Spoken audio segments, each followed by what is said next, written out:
He told himself it was wind in the stalks, nothing more. But the sound had shape, and it carried a tune the way a bottle carries a ship. It rose up from the edge of the north field just before midnight, thin and certain, 3 notes first, then a run, then a pause, that felt like a person making room for breath. The night in Story County, Iowa, was the kind that makes a kitchen window into a mirror. He stood with one hand on the sill, the other around a chipped mug, and the whistling kept at it, unafraid to be heard. Before we begin, tell me where you're listening from and what time is it there? This was late September 2015. The day had been warm, sky rinsed clean after a brief storm, gravel roads drying into their usual rattle.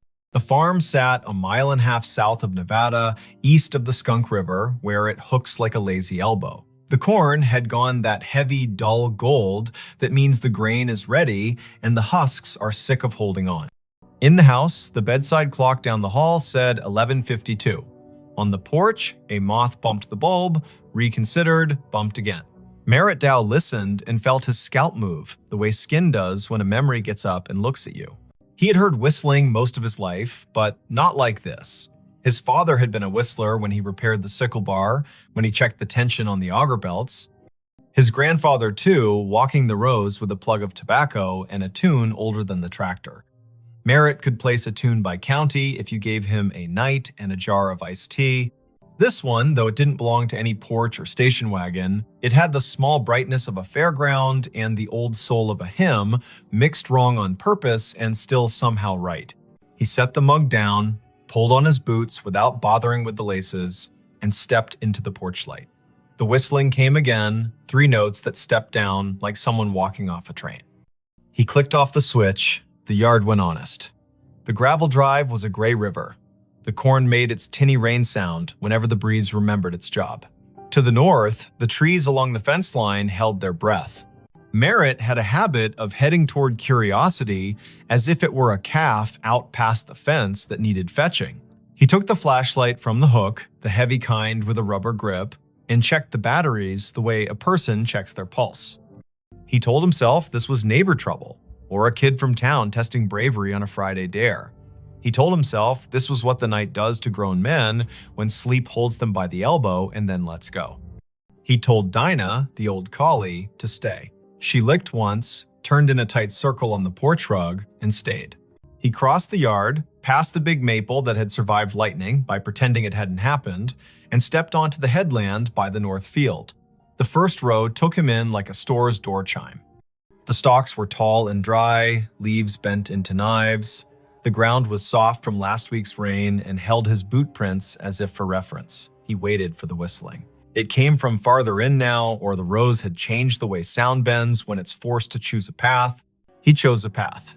He took row 18, the one that ran with the slight slope and the way water teaches roots to drink. His father had run the planter careful this spring, GPS straight when the signal behaved, by eye when it didn't. Row 18 should have held like a rail. The stalks pressed against his sleeves. The flashlight beam drew clean wood into the dark leaves, bleaching white, silk like old hair, dirt a puzzle of last year's husks, and this year's pennies of mud. The whistling stopped. He stood still. His breath sounded like someone else's in the mask of leaves. He tasted dust. He listened until listening felt like a rope he had to keep from dropping. Farther north, down toward the low spot by the drainage tile, it started again, only louder, as if the person had turned their head and decided the audience was worth the effort. Merritt moved. 3 rows over, the tram line cut across, a packed strip where the sprayer had gone in June. He took it. The corn arched overhead, leaves flicking his ears. Spiders had slung long theories between stalks. He broke them and apologized in his head. He had walked this ground every day for months, and the ground had said yes like a friend. Tonight, it felt like a cousin, a person who loves you without being sure what to do with you. He reached the low spot. The field dipped and turned its face toward the tile that ran down to the ditch. The air was cooler here, lined with the smell of black earth that keeps secrets for centuries, because that's what it was paid to do. The whistling had gone softer. A trill rose up like someone trying to make light of an apology. Merritt swept the flashlight sideways. The beam caught the blue reflection of something small and glassy. He crouched. A marble. Blue, with a pale ribbon curled inside, half under a leaf. He touched it with one finger and felt the way glass feels when it learned patience waiting inside a pocket for its chance. He stood, and the beam hit another, green this time, lodged at the foot of a stalk. He put them both in his shirt pocket without thinking which pocket meant past and which meant present. "Hello," he said. The field appreciated the effort, if the small answering hush meant anything. He wasn't the kind of man who called out names into a place that did not have names to call back. He was the kind of man who waited and then took one more step, the way you do with cattle that have decided the gate is optional. He took one more step. The ground had a memory. His boots sank an inch, then two. He pulled up. The mud let go with a sound like a low laugh. The beam found a scuff in the soil that wasn't his. It had rained the day before, a polite rain that brightened the world and left. Tracks should be fresh. This mark had a sharpness to it he didn't like. He aimed the light again. The scuff came to a point. Not deer, not raccoon. A toe of a boot slid sideways and corrected because the body above that boot had decided to remain upright. The field held that story and did not mind telling it. The whistling kept on. It moved east. Merritt moved too, allowing the rows to push him into the old waterway nobody planted because it cost more to argue with a ditch than to go around. He hit the bank and paused. The sound was close enough now to feel the mouth that made it, the slight wet at the end of notes, the breath through teeth. Above the ditch, on the fence line, a scarecrow leaned into the moon like he had been invited. Merritt had dressed him in a flannel shirt in July to keep the birds from laughing outright. Now the shirt's checks looked like an argument. The hat had blown off sometime in August. The steak had a twist in it the way wood does when it was alive and insists on a personality after. The scarecrow whistled. Merritt's body did not move in the way of cartoon men. He did not jump. He did not fling the light so hard the beam went to the stars. He stood, the way a person stands when what he sees insists on being nothing but what it is. He put the light on the scarecrow's painted mouth. The paint was flaked, the smile wrong on purpose. His father's old gloves were nailed to the crosspiece, fingers bent into permanent work. The straw at the neck had learned the shape of wind and refused to unlearn it. The tune came again from behind the scarecrow, clipped by fence wire and field. He played the beam along the fence. This line had been his grandfather's. His father had repaired it across 3 winters, one staple at a time, using a hammer that had bent 100 nails and 100 more. Tonight, a single strand lay loose between posts, a neat cut at shin height made by someone who liked clean work. Beyond the fence, the other place. Neighbors in the country are closer than people in town and farther away. The acreage to the east had belonged to the Kesslers once, then to the bank, then to a man who installed irrigation pivots with a speed that made the county whisper. Then it's Saturday. The pivot circle kept a gargoyle symmetry in the daylight and turned to bones at night. The whistling came from inside that circle, not far, an invitation or a dare. Merritt climbed the fence by habit and dropped into the tall, ragged grass beyond. His flashlight skipped over metal. The pivot tower rose where the corn had been cut early for silage. A ladder led up to a catwalk that had not been used since a summer of drought and cheap diesel. The sky put someone else's stars over everything. Under the ladder sat a cooler the color of a toy, lid askew, ice melted into a cold thought. 2 bottles lay on their sides. The labels had lost interest in staying on. He touched one. The glass was warm, warmer than the air deserved. He called out again, a different word this time. "Friend." The whistling answered with the same run of notes. He followed the sound around the base of the pivot. His light found Cobb's nod down to the spindle by raccoons with principle. He found a folding chair with only 3 of its 4 screws willing. He found a playing card gone into the dirt, face down forever. He did not find a person.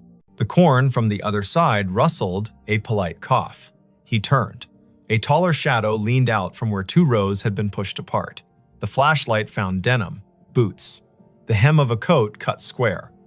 A hand. The skin had the tint of rural men, year-round, sun-washed, wind-scoured. The fingers were long and still. The hand did not wave. "Evening," Merritt said. He stepped closer. The shadow stepped back. The hand slid into the rows, as if hiding from a photograph.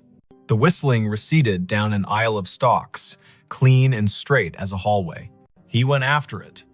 Later, he would say he never chose to follow, and he would not count that as a lie. The rows insisted. The sound invited. The night did what it always does when a person leaves a safe light and enters a place built to fit bodies only one at a time. It made a mouth and decided whether to swallow or to speak. The field spoke directions in leaves. He followed until the path tried to teach him regret, and his feet refused to be taught. At the heart of the pivot circle, the ground sank another foot. He stumbled once, caught himself against a stalk so dry it cut his palm in a clean straight line. He swore, quietly, with vowels only. The whistling had slowed. It drew out a single note and hung it in the air as if asking him to name it. He named it Unkind. He turned off the flashlight. Dark held him like water does when you slide under and open your eyes. The field went black, then not. The sky had its thin light, the stars arranged their patient omissions. The rows were no longer alleyways, exactly. They were sentences. A breeze moved through and added commas. He stepped forward into a word, then another. The whistling stopped. He waited. He could hear the pivot tower creak, a metal thought adjusting. A truck moved way off on County 18, 3 miles at least. Tires with thick voices, a man's radio too loud in the cab because the night drives its price down for everyone. He waited until the waiting was its own problem. He reached for the flashlight. The beam hit denim again. Close. A shoulder. He yanked the light up and met a face. It was not a face he knew from today. It might have been a face from a photograph under glass at the county fair, past names, eyes poured in. The hat was the wrong cut for now and the right cut for when hats were more than hats. The eyes adjusted to light with the slow patience of a barn cat in a doorway. The mouth held a shape that wasn't a smile and wasn't what comes later. The cheeks were hollowed in, the way working men's cheeks sag when they finally let the day have them. "Don't," the man said, not loud. He lifted one finger the way a teacher does when she'd rather not get stern. "Don't shine." Merritt lowered the beam to the man's chest. The denim had a tag that read, "Kessler in faded thread," as if a mother had stitched it when mud was the usual weather. The man nodded, brief. He put 2 fingers to his mouth and whistled the run again. The note slid under the leaves and came back altered by straw and distance. "Had to see if you'd come," the man said. He did not offer his name. He did not ask Merritt's. The field did the introductions it believed in. The man tipped his chin toward the north, where the ditch had cut a new curve 2 springs ago, and nobody called the county because sometimes you let water take responsibility for its own choices. "Come on, then." They went up Row, across the tram line, down again. Merritt kept the light aimed at boots and dirt, the way you aim swear words when children are sleeping in the next room. The man's hands brushed the tassels as he went, leaving no sound. The field learned him and forgot Merritt in the same breath. They crossed into the neighbor's back 40, and the soil changed, darker and more confident. The rows had more to say here. The whistling would come and go like a small animal, checking the air and disliking it. The man stopped at a patch where the stalks had been storm-bent and then righted themselves out of pride. He crouched, hand out, palm down on top of a flat stone that had no business on this ground. The stone was square. It held an iron ring in one corner. He tapped it. The sound returned like a jar lid. "Used to be a storm door," he said. "For the root cellar. They built the house up there." He flicked his eyes toward where the stars thinned and the silhouette of a ruined chimney picked its teeth on the horizon. "Tornado took it in '54, you know that." Merritt nodded. He had heard the story. The county leaned on that year. It changed the way people believe in roofs. 3 days after, the man said, setting his palm to the stone like a pledge, "My brother thought he heard whistling here. We believed him because he was the kind of boy who told the truth, even when it meant he had to walk back and fix something. He followed it. Everybody followed it. Men with boots and women with cakes and ropes and tubs and a feeling of the back of their necks being breathed on. We pulled the stone up, we brought lanterns. It goes under like a snake down there. The cellar does. We didn't find anyone. No boy, no breath. Just apples rolling, because that's what they do when people die. Things keep their job anyway. We closed it back up. Weather put a shoulder on it. And now, he stopped. The whistling came, this time from under their feet. It rose up through the stone like a trick, thin and mean and a little proud, a tune that went square, then wandered off the edge. The iron ring shook against its socket with a burr. Merritt felt the hair along his forearms ask for a vote. Now, the man said, it calls people here when it's time. He put his hand on the ring. I'm tired of it calling people here who are not me. He lifted. It did not rise much. The hinge had rusted itself into religion. The man looked at Merritt, not pleading, exactly, not persuading. He looked like a person offering you the end of a sentence the world has been running too long. Merritt set the flashlight down on its base and got his fingers under the corner.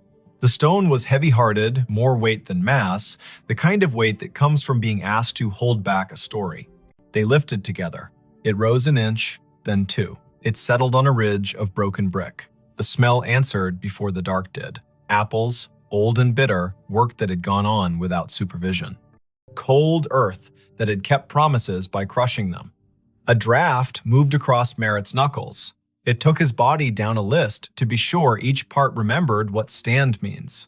The whistling ran up inside the gap and out. It had volume now. It wished it had a throat. It would have stopped if someone had blessed the night right then and said, go on to sleep. No one blessed the night. Merritt and the man held the stone a second longer, then eased it down onto a stick propped like a tired knee. The gap held. The dark inside threw itself at their eyes and bounced back, patient. They did not aim the flashlight in, the man would not have it, and Merritt knew enough to trust someone who belonged to a place this much. They listened instead.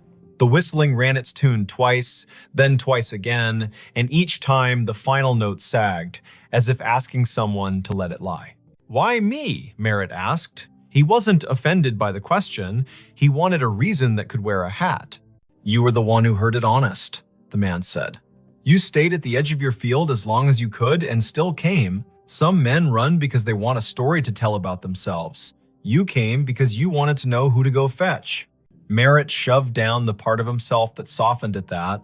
He bent, slid his hand into the gap until his fingertips touched the dirt at the lip. It was cool, the way a basement never loses January. He searched by hand, careful for glass.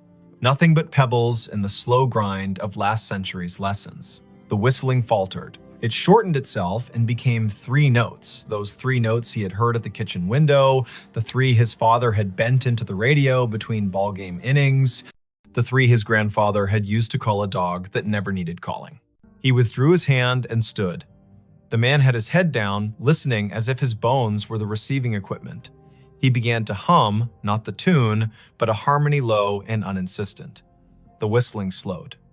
The cellar air came up wetter than before, fouled for a second by something like breath, and then clean. The whistling stopped. They waited a full minute, then another. Merritt counted, slow, as if a child in a tent had asked him to promise monsters were on vacation. The ground under the stone was a fact again. The man let his harmony stop, the notes settling like a bird on a line, and then choosing not to stay. He knelt and pulled the stick, and the stone met its ledge with a sound like a chest closing. Sometimes, the man said into the calm, it wanted an argument. Sometimes it wanted somebody from back then to say his name and make a promise. It wanted a mother crying on the dirt. It wanted men with rope because rope makes everyone feel helpful. Not tonight. Tonight you came and you didn't carry any of that. You just listened harder than the field wants you to. That's enough. They stood together in the rows until the night got bored with them and went to do what the night does in other places. The pivot sighed and remembered it had bearings, not opinions. The ditch water moved on its way, not fast, not slow, never wrong. A coyote put a sentence into the air and another answered, and both sentences agreed to end where they did. The man tipped the brim of a hat he wasn't wearing and turned back into the corn. His boots made no more sound than a thought that knows its limit. Merritt found his way to his own side of the fence. The cut strand had not healed. Fences need hands. He climbed and dropped into dirt he had paid for with 3.5 decades of rain and frugal Sundays. The scarecrow leaned the same way. His flashlight picked out a nail that had worked proud where a glove met wood. He tapped it back in with the handle, the small sound a hope. On the porch, Dinah lifted her head and thumped her tail twice. He sat on the steps and watched the sky unspool its last thin silk. The clock over the stove in the kitchen read 1:42. A local freight passed through town without asking anyone's opinion. The night had its usual old chair smell. Merritt took the marbles from his pocket and rolled them in his palm. He did not take them in the house.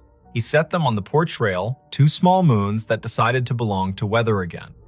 He slept in the chair by the door with the light over the sink left on because he was still old enough to do what his father had done and still young enough to want a reason for it. In the morning, his neighbor from across County 18 pulled into the drive with the casual angle of men who do not use turn signals because everybody already knows where they're going. Otho Vale had the kind of face that had learned to tolerate sunlight and other people's plans. He stepped out, looked toward the north field, then at the porch where the marbles caught the first slant. He paused. "Thought I heard it last night," Otho said, as if they'd been in the same dream and had already agreed on the parts to keep. "I didn't come. I was afraid if I went, I'd bring the wrong thing with me. You go." "I went," Merritt said. He poured coffee into a cup that had chipped the day his daughter drove away, with her car full and her eyes wider than they had any right to be. He handed the cup down. "There's a stone out there. You know it." Otho nodded. "Been there longer than you and me combined. Some things are a door, and some things are the breath you take before you knock." They sat without sitting, Otho leaning on the post, Merritt half on, half off the iron chair that had belonged to his wife's aunt, and squeaked like the first word of gossip. The morning took the night apart and put it away neatly. The field did what fields do after an event. It pretended nothing had happened and invited you to harvest. By 10, the co-op truck rumbled up, the driver wearing the resigned cheer of a man who deals in averages for a living. Merritt walked the headland with him, pointed at moisture readings that lied slightly, agreed to pretend the numbers were written on a blackboard by someone with authority. He did the work. He did it until the work forgave him for wondering what else he might be supposed to do. That evening, he repaired the fence where the strand had been cut. He pulled it tight and stapled it with his grandfather's hammer because you use the tools that know your hands. He hammered in 3 staples and left one in his pocket so the fence would remember there is always one more job and it can't get cocky. He checked the pivot base out of courtesy to the machine. He replaced nothing. He spoke to no one. The sky went red behind weather stacked to the west, Kansas doing its job of sending clouds as if on purpose. For a week, the field behaved. The wind laid down its sheet music neatly. The coop truck counted out grain like blessings. He slept at the proper times and did not wake to odd hours with the feeling of someone whistling at the edge of his life. The marbles stayed on the porch rail until a grackle knocked one off and it rolled into the peony bed and took up residence there like a kindness. The other slid into the pocket of his jacket and made friends with a nickel and a screw. On the 9th night, just after the 10 o'clock news told its last hurries, he heard the 3 notes again quiet, like acknowledgement, not summons. He walked out to the north edge and stood with his hands in his jacket, listening. The breeze had a bite, the first hard frost would be soon. He unlocked the gate at the lane and left it open for an hour, for no reason at all anyone else would endorse. He closed it again out of habit and walked back slowly, because a person should walk slowly sometimes or the land will feel cheap. He did not go back to the stone unless the sound asked, and it did not. He did, however, leave a small jar on the porch rail next to where the marbles had Saturday. It held nails, the good kind, old, with heads like pennies. Every day when he came home, he put one in his pocket, and every day when he went out after supper, he took one back to the fence line and put it in a coffee can under the scarecrow's torn shirt. Nobody told him to. He liked the weight exchange. He liked that fences need reminding and that the world is not improved by a man who ignores a slack line because his thoughts are more interesting. October reached both hands across the month and pulled. The trucks came and went. The harvest went well enough that he stopped thinking about what could have been if it had rained 4 more afternoons in August. He slept, he woke. The whistling did not return in any way that made him leave his chair. He began to tell himself he had imagined a portion of it, as a man will do when a thing does not ask for money or apologies. Near Halloween, his daughter called from Cedar Rapids, a night shift at the hospital, voice folded with fatigue and the kind of joy that remembers to leave room for the day. He told her about the fence and the harvest and the brakes squeal on the auger wagon that he had decided to live with until January. He did not tell her about the cellar. He would, maybe, when she brought the little boy down for Thanksgiving and they stood by the ditch and talked about frogs like a miracle. He would, maybe, if the field asked them both. In late November, after the last corn went into the bin and the bin talked in its sleep, the county put on its winter color. The field showed ribs, the ditch showed its honest bottom. The wind took one of the scarecrow's gloves, and Merritt did not replace it because some things are beautiful at half done. He walked every line of his ground one afternoon with the sun low and the temperature willing. At the fence, by the pivot circle, under the coffee can where he had been giving the fence its nails, he found a small thing. A train ticket for a child, maybe, not used, edges scrolled by, damp and patience. The print read, Nevada to Ames, 2 bits. He turned it over. On the back, someone had written 3 notes the way some people know and others never will, little ovals marching up and down a ladder of lines. The ink had migrated slightly into the paper, the way memories do in older heads. He put the ticket in his pocket with the nickel and the screw in the marble that had refused the peony bed. He looked toward the stone without moving his face much, because a person does not want to give a field reason to brag. He said thank you into his jacket as if the cloth were a helper. He walked home. Winter did what it does. It scoured the county down to the essentials. It made the roads into suggestions and the kitchen into a chapel. It put the sound of the furnace into his bones and the number of snow shovels in the garage into a bigger argument than necessary.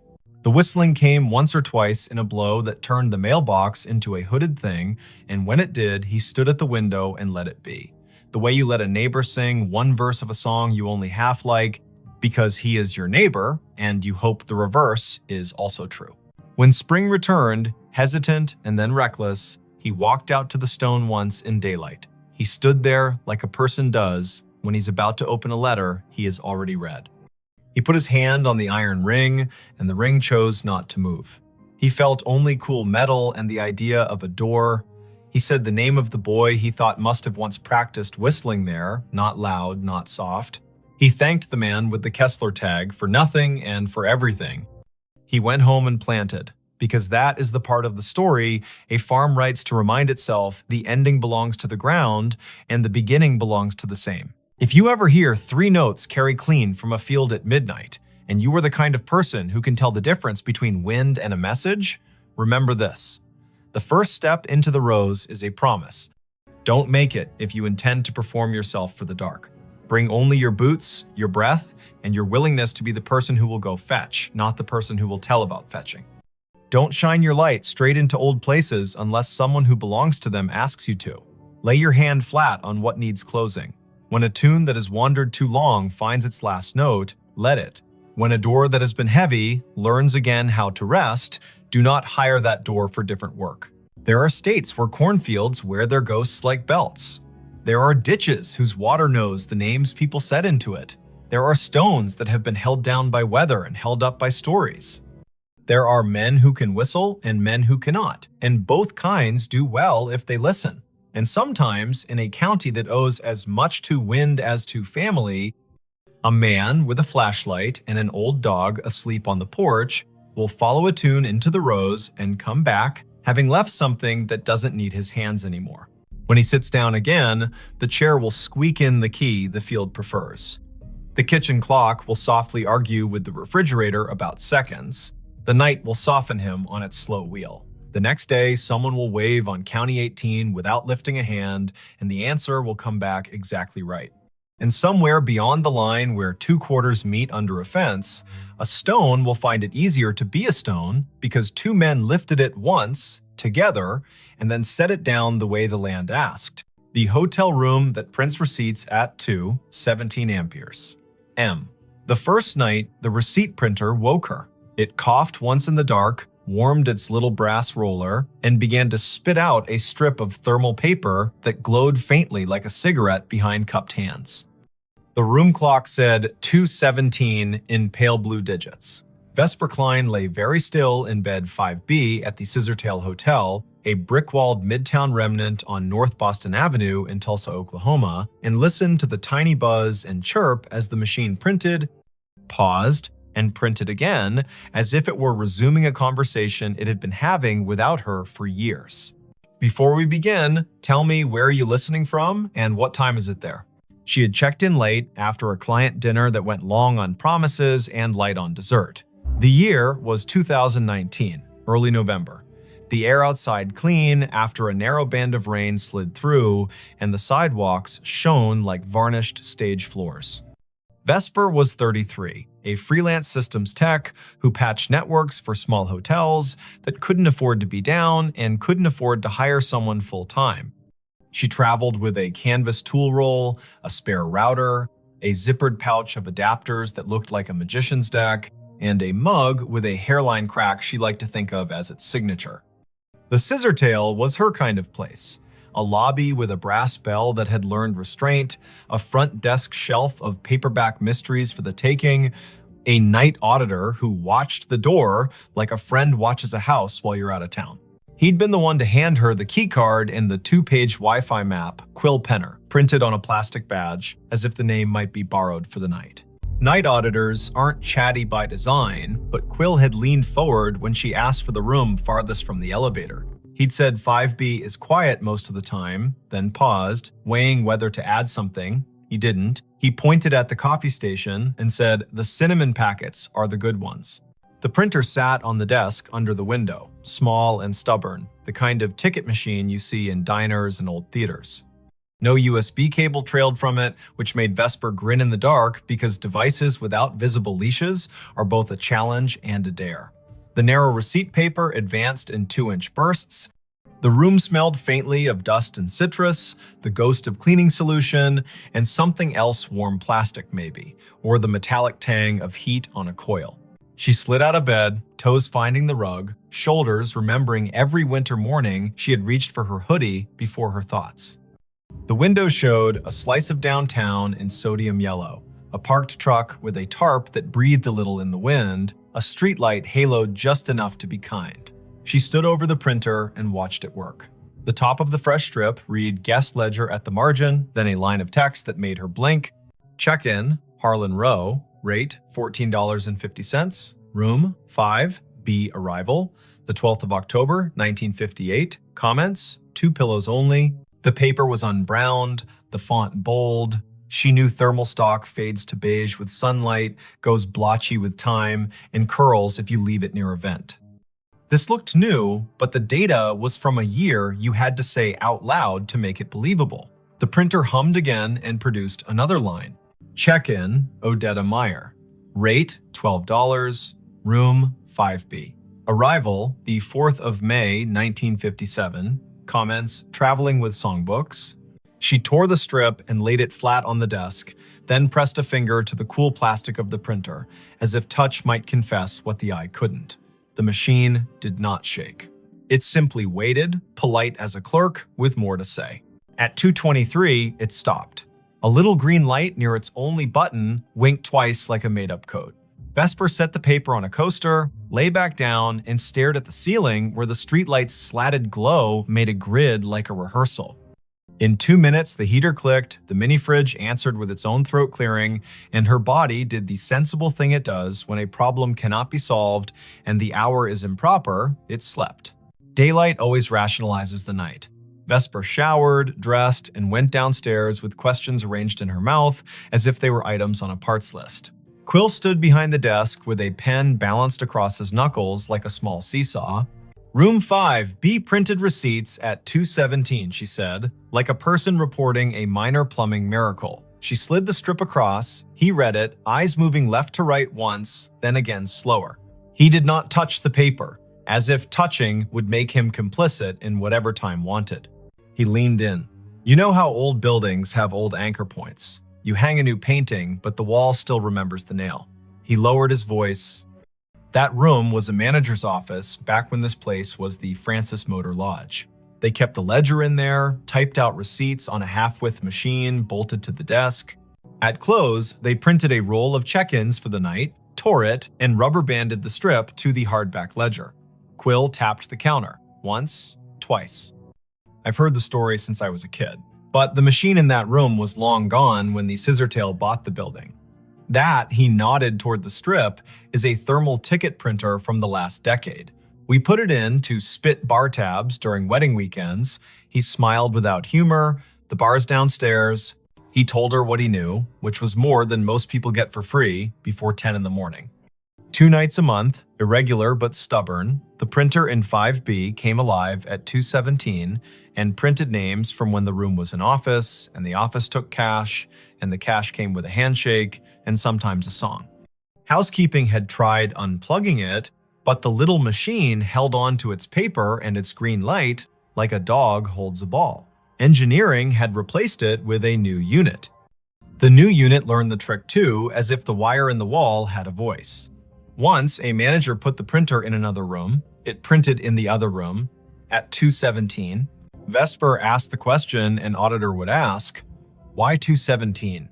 Quill lifted a shoulder. Night audit on the old system rolled at 2. The manager, a woman named Adelaine Merritt, he wrote in her diary, he gestured toward the wall where black and white photos of the old Francis hung in frames. The audit took 17 minutes most nights because the room charge calculation was slow. He winked, a habit to soften hard edges. That's what the Haunted History Tour says anyway. My grandmother worked housekeeping here in the 60s. She said Adelaine was the kind of woman who could silence a room by looking at a clock. Quill slid the strip back to Vesper. I don't put much stock in anything that prints on its own. But I don't stay in 5B either. She laughed, but softly. I'm the right kind of superstitious, she said. The kind that believes in loose cables and also in writing down names. She folded the strip, tucked it in her notebook, and promised the front desk a stronger signal on the north wing by supper. Work made the morning sensible. Vesper crawled into the equipment closet on 5, balanced her laptop on an inverted bucket, and watched packets move in tidy lines across her screen. The Scissortails network roamed like a polite guess slow if you needed it to be fast. Fast if you weren't asking. She pushed a firmware update, tuned channel widths, stood on a chair to re-angle a ceiling antenna the way you point your head to listen better. Lunch came from a food truck with a chalkboard menu and a line that made the air smell like cilantro and good intentions. She ate on the loading dock, the sun finding her cheekbones and telling her to stop worrying about things no one pays you to worry about. The second night, the printer coughed at 2:17 on the dot. The room's clock, which she had not trusted since it flashed 12:12 after she plugged her phone charger, matched her wristwatch exactly. The printed strip listed names again, 5 this time, each with a rate that made the era plain. Miguel Corrado, Della and Sten Bay, Bellamy H. Cross, Traveling Sales, G. Whitlow. The comments field sometimes added a phrase that felt like a quotation. Traveling with songbooks, baby sleeps light, keep the radio low. She tore the strip and laid it beside the previous one. The heater ticked its approval. She sat cross-legged on the rug, laptop open, the printer's power cord draped across her thigh. If it's a room ghost, she murmured, it should ignore me. If it's a network ghost, I may as well listen. Her laptop saw the printer as a simple thing on the subnet, a networked ticket device with a default login and a queue history that should have been empty and wasn't. Vesper scrolled. A job log rolling back months logged exactly 2 entries each night with the flag source, Legacy. Someone had written a silly little module into the Scissortails aging property management system, a module that echoed old file structures for nostalgia tours during October. She'd seen that kind of thing done for fun. But this module contained descriptors she didn't recognize. Ledger spool, carriage return key, ribbon jam. These were words from a different machine. The audit program triggered at 2. The ghost queue called itself at 2:17. She checked where it pointed. The path wasn't a path, it was a device ID that didn't match any modern naming scheme. She pinged the device. No answer. She traced the MAC. The vendor code came back to a company that died before the internet had central registration. That made her skin feel too tight. In the morning, white coffee cups clacked, and the lobby television played low, the weatherwoman pointing at a band of storms where storms like to form. Vesper asked Quill if there were schematics for the old building. He pointed to the office behind the desk. Ground plan framed on the wall. Maybe useful. The hotel had been 2 buildings stitched at the seam. The Francis Motor Lodge on the east, a narrower annex that used to be a savings bank on the west, joined by a flyover corridor at 3 and a clumsy arch at 5. Room 5B sat where the old bank manager's office once had been, according to a penciled note at the edge of the plan. There, a scrawl, printer niche, in lighter pencil, spare line to basement. Quill warmed to the problem the way night auditors do when daylight invites them to be citizens. He called maintenance.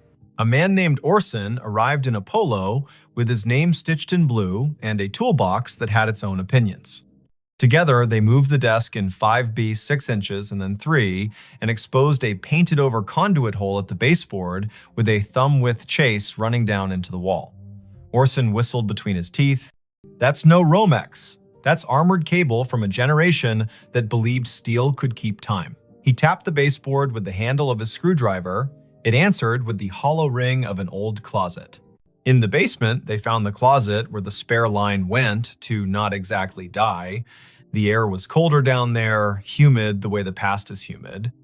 A metal cabinet stood against the wall, padlocked, a gray panel humming like a neighbor practicing scales. Orson tested the lock with a pick he swore he hadn't lost.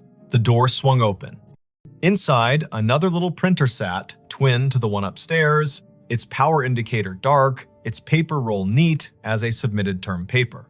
A thin cable ran from a bracket down into a conduit box with 2 stories to tell. One was modern CAT cable, patched to the scissortails switch. The other looked like fabric-insulated wire on lead. Orson touched it with reverence and withdrew his hand. "You shouldn't be alive," he murmured to the box. Then he turned to Vesper. "Want me to pull the breaker for this room tonight at 2:15? See if it stops." She shook her head before she quite knew why. The motion felt rude. "Let me listen once more," she said. "Then, if it's a loop, we cut it." The third night, nothing is supposed to happen. Patterns prefer 3 as a way to make you distrust them. Vesper made tea in the room kettle with the cinnamon packet Quill had sworn by. She texted her brother a photo of the printer and a caption that read, "Haunted Bar Bill." And he sent back the shrug emoji that meant, "I love you, but weirdness is your brand." At 2:17, the printer began, but this time the sound rode a breath of air cold enough to raise her arm's small hairs. She stood close enough for the paper to curl against her knuckles and read each line as it arrived. Check-in, Adelaine Merritt. Rate, comp, room, 5B. Arrival, the 12th of October, 1958. Comments, night audit. She reached for the strip and her fingers trembled, mildly, like a person handed the microphone at a small funeral. The machine whirred without printing for a count of 6, then resumed, the font just a touch lighter. Check-in, Quince Palmer.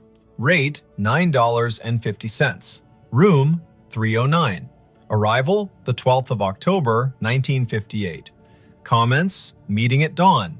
The room held its usual choir, fridge, heater, hallway, ice machine. 2 turns down, but behind it all, she heard a soft clicking. Not printer, not clock. Keys. The slow press and release of typewriter keys. Somewhere not in the room and not far enough away. She froze, because freezing is a way of letting more senses work. Her body made itself a listening instrument. The keys whispered. Again, 3 strokes. Pause. 2. The printer spit a final line. End of ledger. Prepared by A. Merritt. Time, 2:17 amperes, M. Vesper did what the body asks. She sat on the bed with the strip in her lap and waited for her breath to level. It did. The heater ticked, the fridge purred, the typewriter stopped pretending, the sound folded itself up and slid under the door. She slept because being a person who works with systems means you've learned to stack your fear on a shelf when there's nothing urgent to do with it. Morning turned the printer into a device again. She took the strip down to the desk. Quill stared at the word comp and the name he had heard his grandmother say on summer porches when the heat wanted out of the day. He asked to borrow the strip to show his manager, a woman with the fast walk gait of someone who plans 2 days all the time. The manager's name was Letha Croft, and she looked at the strip like a problem that could be solved with a memo. She was polite and firm. "We have tours on Fridays for the people who want goosebumps," she said. "We prefer to keep the goosebumps from rewriting our Google reviews." Vesper smiled, a tight little smile that said, "I won't post, I don't do that work, I just want to know what the wire knows." Letha sighed. The Scissor Tale was a college internship that never ended for her. The building was her thesis. She pointed at the framed photo behind the desk. Adelaine Merritt, hair pinned like a decision, stood at a wooden desk the size of a Buick, hand on a ledger book, face turned to a camera that had learned to respect her. The caption read, "Francis Motor Lodge, C1959, Night Manager." Letha lowered her voice. Family lore says Adelaine died at her desk in 2003 after the building had been empty 6 years because she refused to move a box when the bank wanted it. The family had the key to the back door from the old days. She snuck in sometimes to straighten things that did not require her. A neighbor saw her light. By the time anyone checked, the coffee had gone cold and she'd written the date on a yellow legal pad with a line under it, like an anchor. I don't know if the story is true. I do know names have a way of using rooms until you say them out loud, and then they rest. That afternoon, Vesper sat on the floor of 5B with her laptop and a coil of patience. She sniffed the packets between server and printer and saw the little ghost job present a string of bytes at 2 minutes past 2, announce itself as ready at 2:16, and request the queue at 2:17 with a line that included a date spelled in words, not numbers. October 12. She set a capture to record it tonight. She did not know what she would do with the proof, but the act of capturing felt like putting a box around a wild thing without requesting its death. The fourth night, she did not sleep. At 2:16, the room gathered itself. At 2:17, the printer began. The first name landed like a quiet gavel, Harlan Rowe. Again, as if the ledger wanted to list the set that belonged with the date, as if the building had a playlist for that night and needed it to end correctly. The second name, Odetta Meyer. The third, Quince Palmer. The machine word, then it printed a line that wasn't a line she understood. Checkout, A. Merritt. Time, 2:17 amperes. M. Balance, $0. Drawer, locked. The room changed temperature by a needle's width. The way a body registers changes a thermostat does not. The typewriter sound returned, louder, as if the keys had moved closer, as if someone had rolled the desk chair to the doorway. Vesper stood. The bathroom light made a rectangle on the carpet. She turned it off and let the room be only the room. In the dark, a kind of courtesy arrived. She spoke to the space like a person speaks to a skittish animal. "I hear you," she said softly. "I see what you print. If you're finishing something, finish. If you need a witness, I'm here." The keys worked once, gently. The printer fed a final inch and stopped. The heater clicked off as if called on. The fridge made a small, delighted sound, the way fridges do when they extract a victory from physics. Vesper lay down slowly, like a person trying not to wake a toddler, and watched the window make a square on the wall. She did not sleep much. She did not feel punished by that. On Friday, Quill called his grandmother. She came in with a smile that wore 80 years as if they were a favorite cardigan. Her name was Thalia Penner. She had hands that did hair buns right the first time and eyes that counted change without looking. She stood in 5B and curtsied to the air, lightly, like a joke only the past finds funny. She pointed at the baseboard where the printer niche had been long before this printer knew it was one. And she told a story the way people in the middle of the country tell them, in straight lines, with pauses for the parts that don't quite behave. Back when the Francis was a stop on the oilfield run, she said, Adelaine kept books for men who couldn't read receipts and kept rooms for women who didn't need to be asked why they traveled alone. She printed the audit every night, tore the strip, tucked it under the ledger ribbon, and locked the drawer. Her niece said she was proud of how long she could do the math in her headroom tax, city tax, discount for the flood man whose boots never dried. When the hotel closed in 1997, Adelaine kept a key. In 2003, she came in one last time to make the numbers even. She wrote the date, she drew a line. She put her hand to her chest like she was looking for a pen and fell as neat as folding a shirt. The firemen took 10 minutes to arrive. I put flowers on the door, and then the bank put a new lock on the door, and then time put dust on the lock and years on us all. Thalia reached out and touched the printer as if it were the hem of a dress in a department store window. Adelaine believed in drawers that closed, she said. It sounds like over again at 2:17, she gets to do that part, finish the roll, tuck it in, say goodnight to accounts. She is the kind of woman who would find that worth doing. Vesper spent Saturday building a workaround that no manager had asked for and no ghost could be fooled by. She pre-programmed a rule in the printer's network profile. At 2:16, the device would capture its own print job to a text buffer and email it to a special address she made for the Scissortail historian. Proof for people, paper for the room. At 2:15, she and Orson stood in the basement closet like two burglars having second thoughts. Orson touched the breaker switch. He looked at her. She did not nod. He did not flip it. Upstairs in 5B, the printer coughed, purred, and worked. Down here, the old gray panel vibrated, soft as sleep. At 2:20, Vesper's email pinged her phone with a single message. Subject, ledger. Body, 3 lines. Names, rates, the comp, the sign-off. Prepared by A. Merritt. Time, 2:17 amperes. M. She did not sleep that night. She didn't mind. She lay on the bed, hands behind her head, and watched the room recede from what rooms are in daylight containers, shelves, angles, and become what rooms are when you let them be churches. Limits, repetition, silence between notes. She thought about drawers, about the way her work was mostly closing things in the right order so strangers could open them and recognize what they saw. About how a hotel is a machine for forgiving you for not being home. On Sunday, she checked out. She left a thank you envelope at the desk with Quill's name written in neat engineer's block. In it, a printout of the email rule and a small drawing she'd made of the baseboard hole with an arrow labeled here, "The wire remembers." Quill held the envelope like it might be heavier than it was. Letha met her at the door. "I can't exactly put this in a maintenance request," she said, meaning the week Vesper had just spent listening to a machine be more honest than any of them owed their jobs. "But I can tell you what we can do. We can frame a copy of your email in the staff room and call it the drawer letter. We can show it to anyone who works past midnight and forgets that ending is a kindness. We cannot run a Halloween promo in 5B because some stories don't belong to customers. We cannot unplug the thing that works for someone who isn't here anymore." Vesper smiled.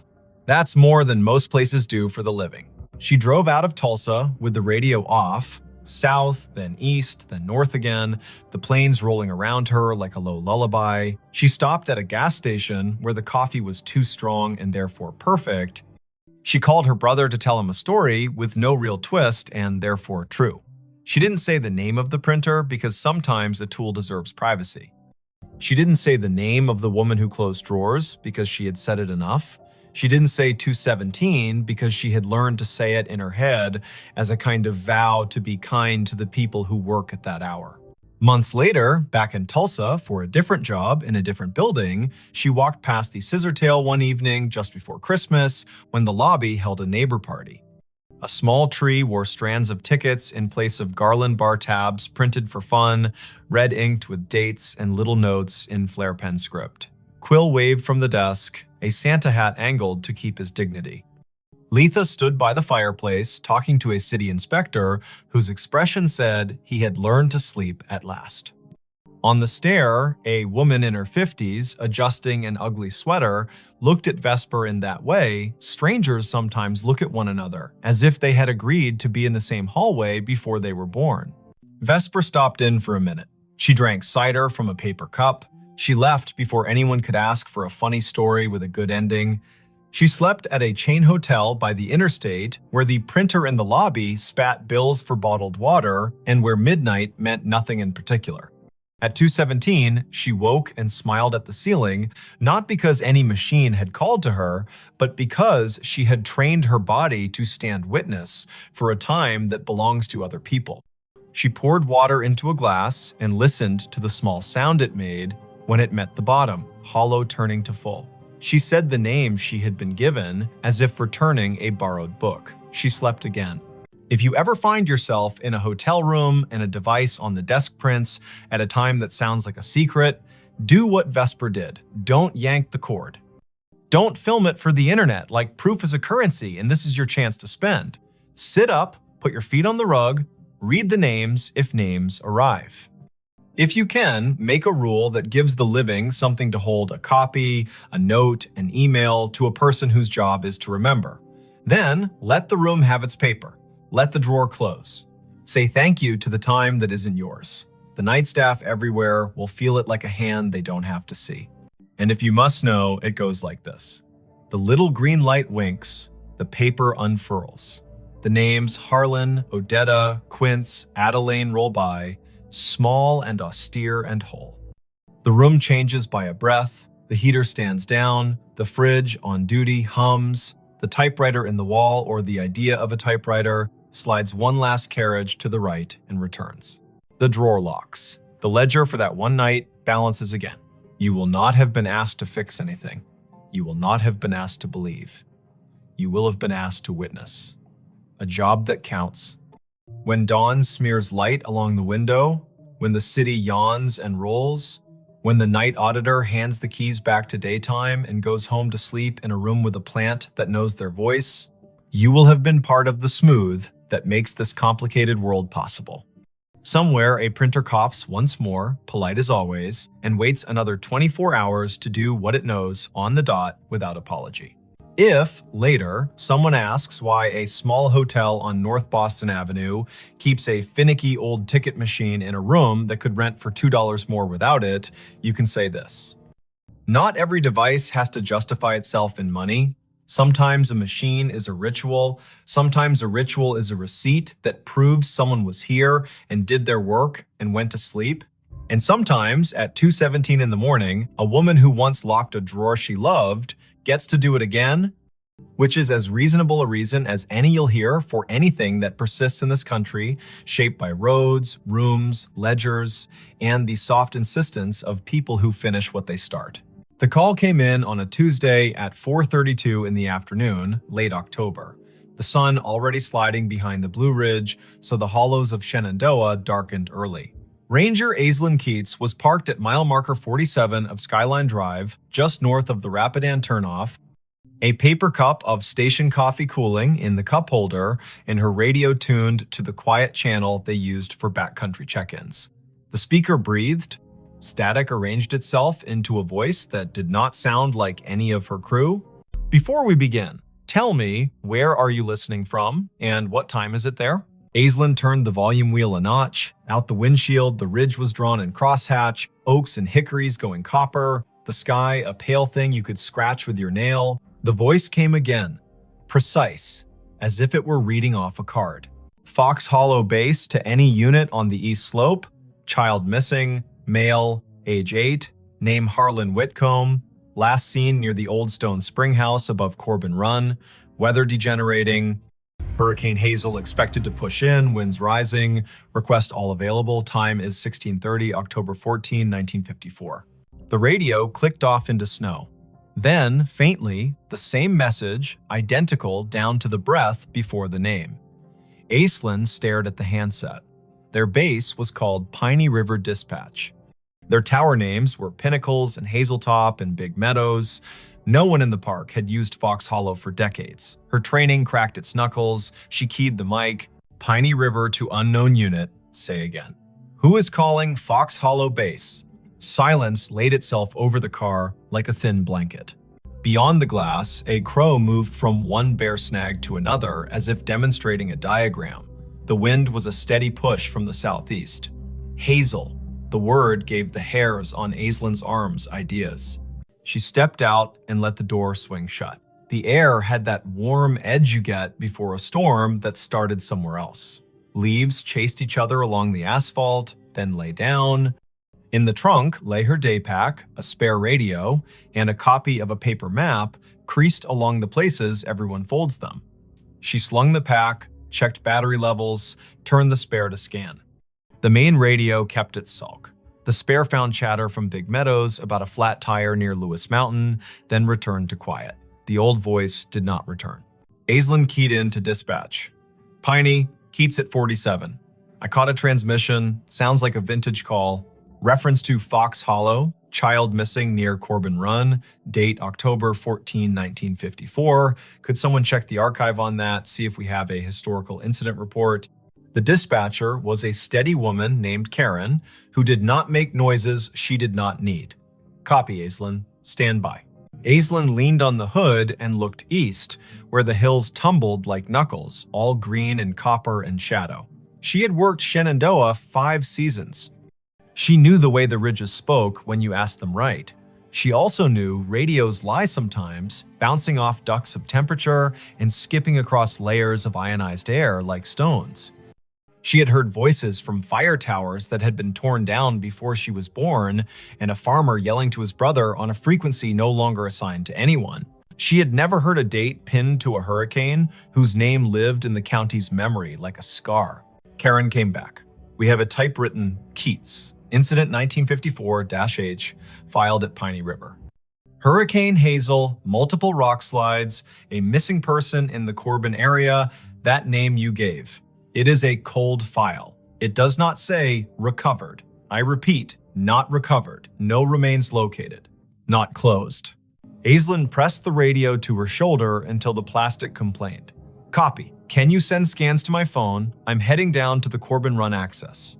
If anyone else is close enough to meet, let them know.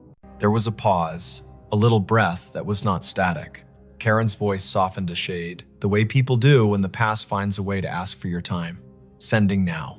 Watch your footing, the trails are a mess of marbles with the leaves down. Want Dupre from Hazeltop on, stand by. Affirmative.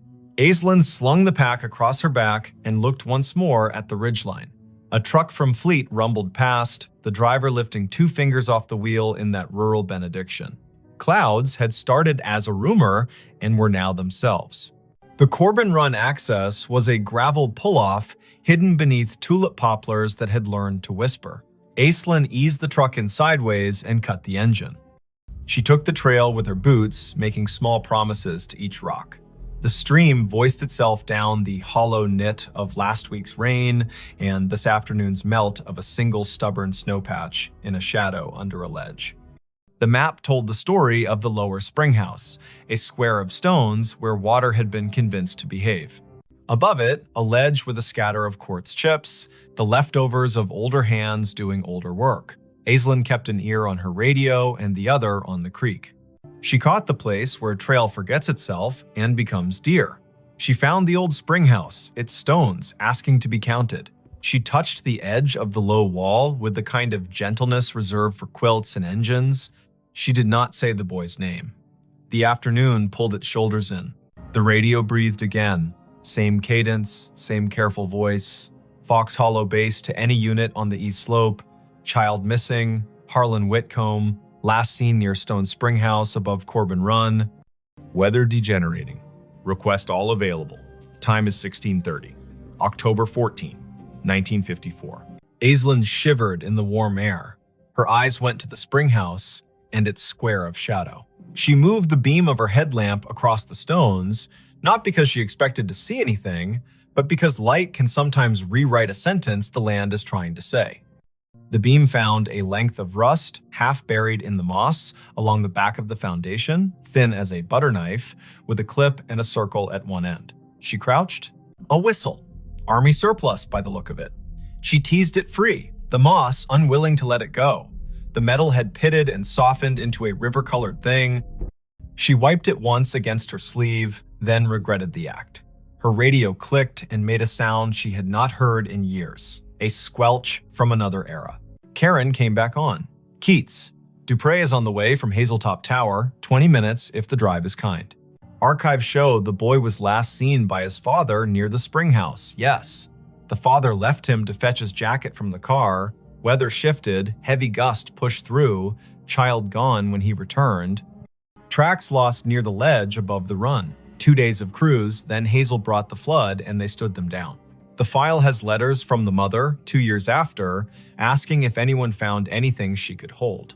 Answer stamped no. Aislinn looked at the whistle in her hand, then at the spring that fed the run. The water wore a sheen of leaves thin enough to count. She keyed the mic. Found a whistle near the spring house. Will bag it. Doubt it has any forensic value after 6 decades, but a photograph might matter to someone. As she spoke, a figure eased out of the trees upstream. A man in the brown and green of a ranger uniform, but the cut of it was wrong in a way you can feel even if you do not have the words. The shirt had pockets like ideas, the hat sat stiff as a rule book, he carried a strap radio that looked like a lunch pail with an antenna. He exhaled, then stopped when he saw her. "Ma'am," he said. There was a formality in the syllables, like church on a day that hurt. "We're sweeping the east slope." The boy's father said he was right here. He pointed at the stones, as if pointing could anchor the earth. Aislinn stood very still. The man's face had the smoothness of someone who had not yet had reason to learn what whiskey was for. His name tag said M. Elwood. His shoulder patch bore an American shield with a tree she did not recognize. He glanced down at her radio and then at the whistle in her hand. "You with us?" he asked. "You with Fox Hollow?"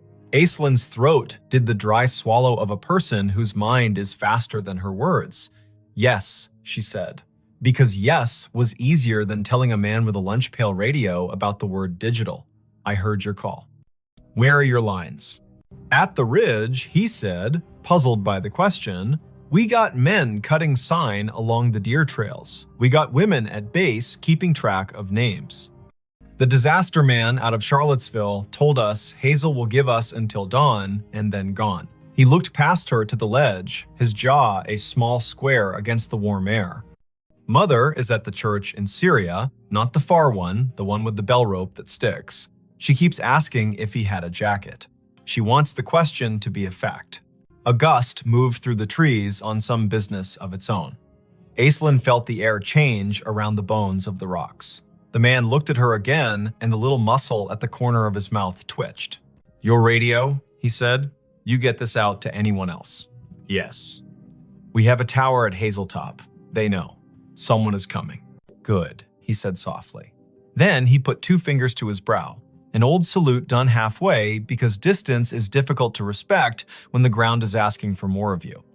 He stepped past her, boots exact on the damp leaves, and moved toward the ledge, listening with his face. He put a hand out as if to feel a draft. His outline lightened as if the warm air had decided he belonged to it. The forest made the sound of a coat hem brushed along a pew. He was gone. Aislinn stood, her hands empty now that the whistle had weight inside a bag. She did not call after him because naming a thing makes it pick a room and leave all the others. She climbed the slope above the spring house, careful, testing each foot. The ground showed her where it had let go before. The soil had slumped sometime between 1954 and now a scar that trees had tried to stitch. She scoped along the edge and thought about the father leaving for a jacket, a boy with a whistle and a spring that talks even when wind tells it not to. Dupre's SUV nosed into the pull-off as the last of the light left, and the storm made its speech. Jericho Dupre had shoulders like a doorframe and a way of stepping onto ground as if asking permission. He carried 2 headlamps and a calm that turned wind into a task rather than a threat. "You heard it too," he said, by way of greeting. "I did, twice. Then it came again down at the spring house. I found this." She held up the bag. The whistle swung on its string, dull as an old firmament. He took the bag and looked as if it could tell him how to think. He listened. The wind pushed down the hollow. The radio hissed, then thought better of it. He nodded at the ledge. "If it were mine to write," he said, "I would say, slip." The file says gusty before Hazel. A child with a small sense of infinity walks the line twice to see if the sound changes along the water. It does. He steps where the deer stepped, and the hill remembers it owes the river a favor. Aislinn told him about the ranger with the lunch pail radio. Jericho had been in the park long enough to have a story for everything and to respect none of them fully. Fox Hollow was an unofficial name for the old maintenance yard near Syria in the 50s. He said, the way a person does when they are agreeing with the possibility of a ghost to be polite. There is a cinder pad there with the marks of 4 posts, like a tower. The radios would have been handsets the size of a Bible that could make clouds sound like news. People back then wrote reports thick with nouns. They did not trust adjectives unless a man had bled. He held the bag with the whistle for an extra breath. He set it in his crew pocket. They searched until rain made the ground decide to be a different kind of ground. In light from their headlamps, the trees stood at attention, counseling caution. They ran a short line grid above the ledge, more to be able to say they had used the dark well than because they expected the earth to give up a long-ago truth for free. At 9, the radios called them home before the lightning made the argument personal. Karen met Aislinn at the office with a printout. The file had been scanned, crooked, and the edges were black, where the copier had tried to keep history from fraying. The incident commander's name was printed in a firm hand, M. Elwood. A note in the margin had been added later in pencil. Mother moved to Luray in '67, father deceased, no closure letter sent. The pencil note was signed with a small initial A and a dot. Aislinn slept at the bunkhouse with the radio on her nightstand like a dog. She dreamed that paper flapped along a clothesline strung between trees, and she walked the line, reading every letter, her feet lined up on the rocks of the run, the paper turning to leaves as she read. At 3 in the morning, she woke to the noise a storm makes when it finally accepts its job. The world beyond the window went white, then black, then white again. She turned the volume down to half. She watched the rain write gloss on the sill. The radio stayed quiet. At 10, the day pulled itself together into rags. Aislinn drove down to Luray to a blue house where the porch had a swing, and the swing had 2 cushions that had learned how to be rain. She had a name from the file and a phone number that still worked, to her surprise.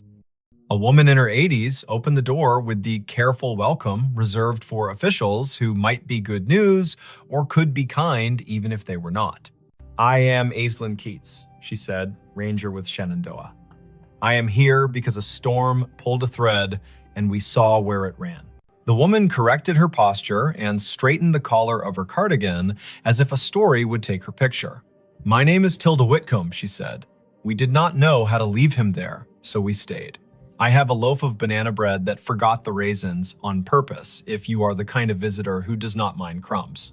Aislinn sat at a round table so clean it looked like a rule. The banana bread was honest, the tea was strong. Tilda put her hand on the tablecloth and kept it there as if the cloth would be steadier if it knew she was not going anywhere. She said the name Harlan like a stake you drive into ground so the tent knows where to stand. "He whistled 3 notes, Tilda said. "The tune the train plays when it comes into Luray, because his father used to take him to the crossing, and they would wave at the men who stand like saints. 3 notes, and then he would laugh, because he was practiced at laughing. The wind took the notes and did not give them back. My husband ran to the car, and the sky changed. They told him on the radio he had until morning. You can live your whole life in a sentence like that." Aislinn put the bagged whistle on the table. The string looped like a sleeping thing. Tilda did not reach for it.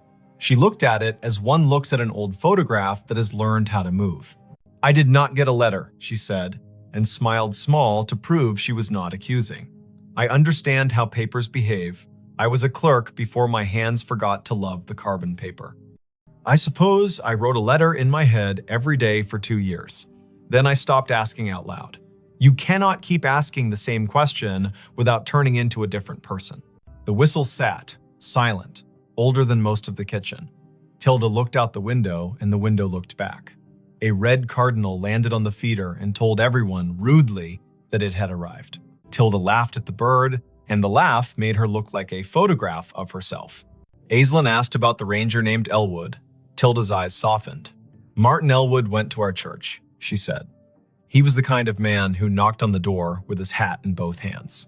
He brought us a bag of oranges at Christmas and apologized as if the oranges had failed to be children. He wrote the report because that is what he could do, and he built a cinder block box for the tower that was not a tower, and then he got quiet, like men do, when they find out the world can keep a thing from them and they still have to go to work. Back in the truck, Aislinn let the radio hum. Big Meadows asked Pinnacles to send a set of cones to mile marker 62. A bear stared down a minivan with an intensity that made the parents breathe like swimmers. Life had resumed its insistence. She turned the truck toward the old maintenance yard near Syria, the one Jericho half remembered as a place with 4 posts and a name more rumor than rule. There was a cinder pad there for sure, now half invaded by chickweed and ambition. Someone had collected beer cans along the edge and arranged them by brand into a timeline. Aislinn walked the perimeter and crouched at a corner where the concrete had spalled enough to show a rebar smile. She brushed the dirt aside with one hand. A penny lay there. The year was 1954. She laughed, because a park and a story will sometimes give you too many symbols and you have to choose which to be corny about. The wind rose toward evening. The radio stayed in this decade, obedient and dull. Aislinn drove the ridge road, watching the color slide toward Bruce. Back at the office, Karen handed her a thin envelope with a stamped return address that made Aislinn's scalp feel like it had learned something. It was from an amateur radio club in Harrisonburg, a man who had heard the show Aislinn, sometimes called During Slow Nights, the one where listeners told stories of radios hearing the wrong things on purpose. "We pick up oddities when the weather steeps the air," the man had written. "Old distress calls, ham tests bounced off airplane wings, bombers from the 40s practicing. Once, a train dispatch from 1960 rolled through on a rain so thick you could chew it. There are names for this, and none of them explain it. The way I think of it is this: time breathes shallow near storms. If a voice was loud enough once, and the same air returns, you might hear a ghost that is not a ghost. Not dead, not alive, just not finished talking." That night, Aislinn drove down to Corbin Run one last time with a single job. She stood by the spring house and held the whistle. She did not put it to her lips because it belonged to a mouth that had done its work. She set it on the stone in the square of water smell and said a sentence Tilda had given her permission to say. "Harlan, your mother sits with a red bird and forgives the form and the weather. We leave you where you are, not lost now. We know the place that held you. We will name it even if the stone refuses to." Thunder argued with a ridge to the west. Aislinn picked up the whistle, tucked it back into the bag, and snapped the bag shut the way you close a letter you cannot ignore any longer. Her radio breathed and then found words. "Fox Hollow Base, to any unit on the east slope. Search secured. Weather has moved us. We will resume when it lets us. Families headed to shelter. If anyone finds a whistle, mark the spot. End of report, October 14, 1954. Aislinn lifted the handset to her mouth and did not speak. The silence she chose felt like respect, not fear. She held the radio until the voice faded into the music of rain. Then she climbed the hill back to the truck. The park wrote its own ending. Winter stripped the ridge to bones. Spring came.